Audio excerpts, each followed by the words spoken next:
Got breaking news here on the Cowboys report. Some roster moves being made by Dallas. First up, the transaction involving the injury. Jordan Phillips is being placed on injured reserve due to a wrist injury. To take his spot on the active 53-man roster, a Cowboys legend has returned somehow. Carlos Watkins has been signed off the Commanders practice squad. He will be at practice today for the Dallas Cowboys as they add an old friend back to hopefully help shore up what was a pretty putrid defensive line performance, especially in Week 2. This is probably not the last Cowboys roster move that ends up getting made, but we will have all the updates that you need. So if you haven't already, hit that sub button, youtube.com/CowboysTV. Let's go more in depth here on the bigger part, which I think is the return of one Carlos Watkins. He spent the 2021 and 2022 campaigns as a member of the Dallas Cowboys, doing a lot of the stuff that Mike Zimmer will be asking of his defensive tackles. This is not a superstar pass rusher. This is someone who's going to come in and take the Jordan Phillips snaps and hopefully be an upgrade. And given what you saw in the first 2 weeks, I actually low-key like this move by the Dallas Cowboys. However, we too need to keep in mind that this is a September move, and it has to be framed in that context. You're trying to find, in reality, March and April additions in September, and that's very challenging to actually do. I don't anticipate Carlos Watkins remotely being a game-changer type of player, or we fix the defensive line. But can he be competent? Maybe. And given what you saw in Week 1 and 2, especially in Week 2, upgrade isn't off the table, but mostly because the bar is so damned low.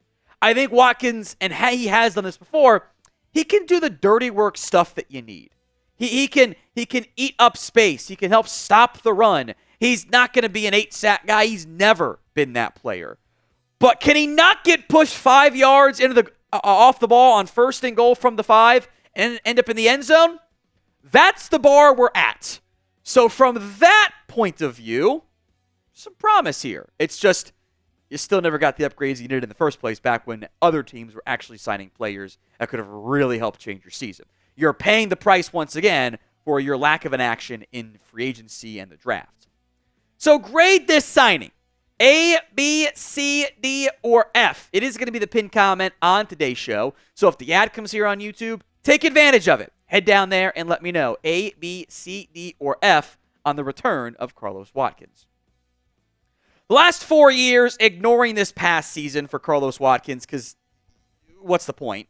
He played 1 snap of run defense, which we'll get to here in a little bit for the Commanders. Was actually off to a pretty good start with the Cardinals and then got hurt.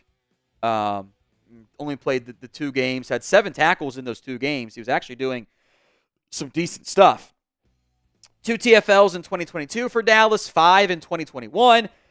Again, he's not a sack guy. This is in so many ways just subbing in Jordan Phillips, a run-stopping focused defensive tackle who's going to play more 3-tech than he is going to play 1-tech or wherever you want to do your shade stuff, etc.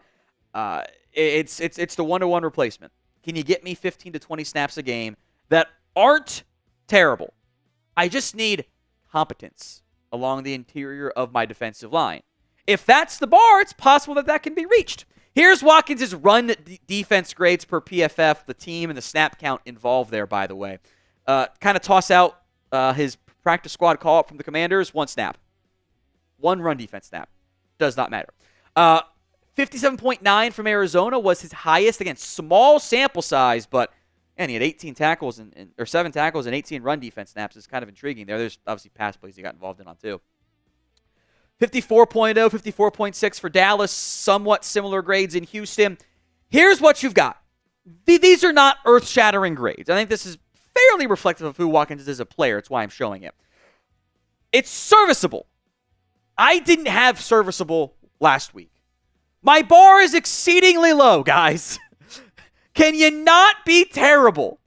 Can you just not be a massive liability? I think there is the possibility that Watkins can provide that. Again, this doesn't truly fix my I don't have any impact right now in too many key areas of multiple spots on this roster because I screwed up my free agency and my trades and my draft process because I didn't do anything before I got drafted. Drafted pretty well. I didn't have enough options there. I've got a player, though, who this team has seen be serviceable. That is the bar we are trying to get to right now. More on this to come, but today's show is made possible by ZBiotics. After some of those watch parties, I get a bunch of super chats. I don't always bounce back the way that maybe I used to be able to in my early to mid-20s now that I'm in my 30s. That's why I love ZBiotics. It is pre-alcohol, the world's first genetically engineered probiotic. It was invented by PhD scientists to tackle rough mornings after drinking. Because when you drink, alcohol gets converted into a toxic byproduct in the gut. It is this byproduct, not dehydration, that's to blame for your rough next day. Pre-alcohol produces an enzyme to break this byproduct down. So remember to drink this probiotic before drinking alcohol, drink responsibly, and get a good night's sleep to feel your best tomorrow. With this technology, ZBiotics plans to release more products that have nothing to do with alcohol. So stay in the loop and go to zbiotics.com/chatsports. You can also use the QR code on screen right now to get 15% off your order when you use code CHATSPORTS at checkout. Also sign up for a subscription using my code so you can stay prepared no matter the time or the occasion. ZBiotics comes with a 100% money-back guarantee. So if you are unsatisfied for any reason, they'll refund your money, no questions asked. Head to zbiotics.com/chatsports and use code CHATSPORTS at checkout for 15% off your order. A big thank you to ZBiotics for sponsoring this episode and our good times. Links in the comments and the description of today's show. Again, part of this transaction is Jordan Phillips is now going to injured reserve. And, you know, the guy we saw for the first two games was not the guy we saw last year or even previous seasons. Be honest here, he was bad. I thought he was the worst of your defensive tackles. I can't have my 330-pound defensive tackle, or maybe he's down to 315, whatever, getting bull rushed by Cesar Ruiz 5 yards deep on first and goal from the 5. I can't play like that. That's so bad. He just didn't look good out there.